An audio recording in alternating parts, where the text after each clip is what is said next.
At the edge of our town, there's a shitty gas station that's open 24 hours a day, 7 days a week. If you were to go inside, you'd see row after row of off-brand chips, cookies, potted meats, and pickled curiosities. Expiration dates suspiciously missing from the canned goods, like they were filed off years ago in some misguided attempt to control inventory turnover. A faded wet floor sign from way back covers a large crack in the foundation by the cooler, where layers of sticky spill-off have formed a miniature tar pit, preserving countless insect corpses and the occasional small rodent. Nobody ever complains about the aesthetic.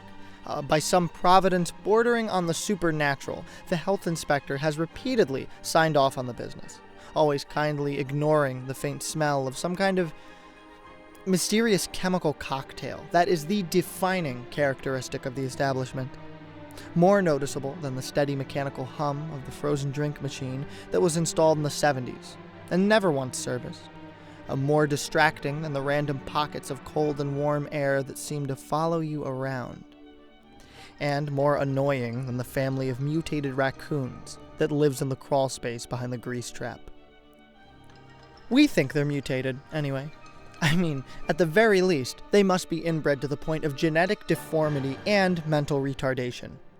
The alpha, a muscular 3-foot-tall son of a bitch named Rocco, has been spotted multiple times chewing on people's tires, and has been run over at least twice, but keeps coming back.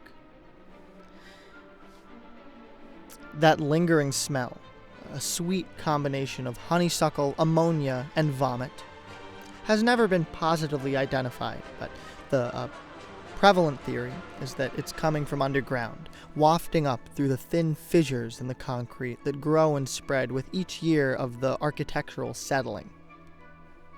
It's strongest right after rain, and pungent to the point of tear-inducing if you get too close to the storm drains, where even Rocco and his clan refuse to tread.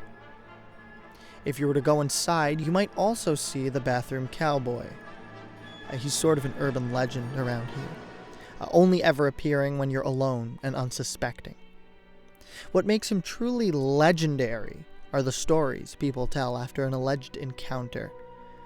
The accounts run the gamut from pretty weird to impossibly bizarre. Like the guy last month who went for a pee but changed his mind when he saw him standing there in the urinal, wearing a duster, bandana, boots, and chaps, handing out balloon animals.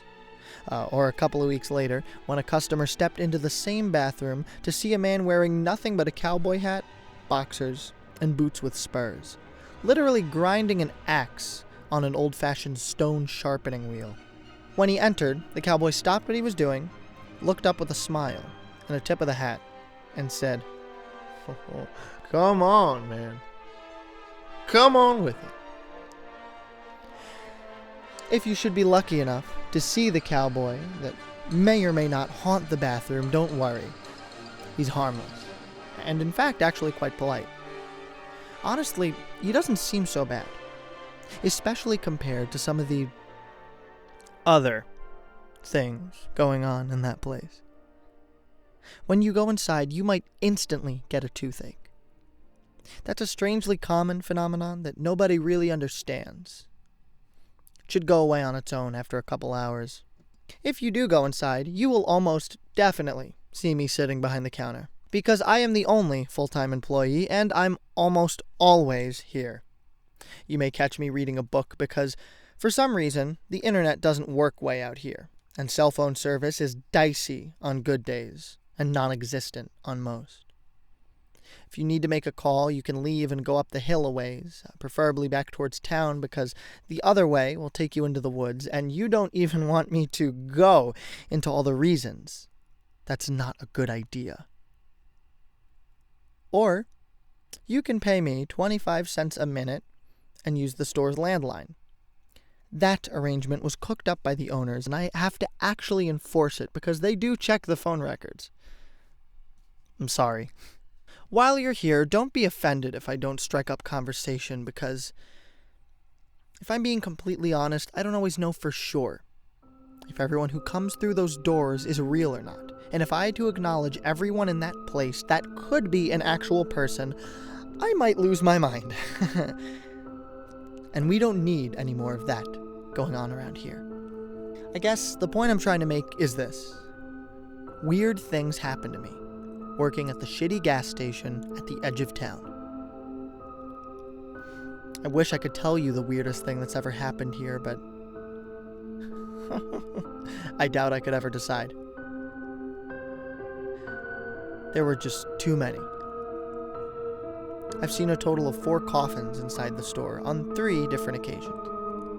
I've met at least a dozen people wandering back into town from the woods, claiming they had just escaped aliens or government conspirators or the like, and that they had no money but needed to make a call, and could I please just let them use our store phone before they find them again.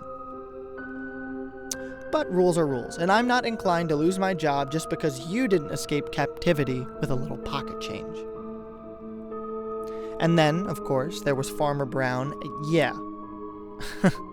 that's his real name, who got mad at us and complained about the bulk feed we'd been ordering for him. He insisted that something was wrong with the product because, as he put it, all of his animals suddenly had human faces. We settled with him by charging a significant discount on his next couple purchases. He stopped coming in not long after, and they found what was left of his body inside a bedroom at his farmhouse that had been locked from the inside. As far as I know, they still haven't figured that one out. Anyway, I guess I can come back and tell a story or two. But first I need to get ready for work.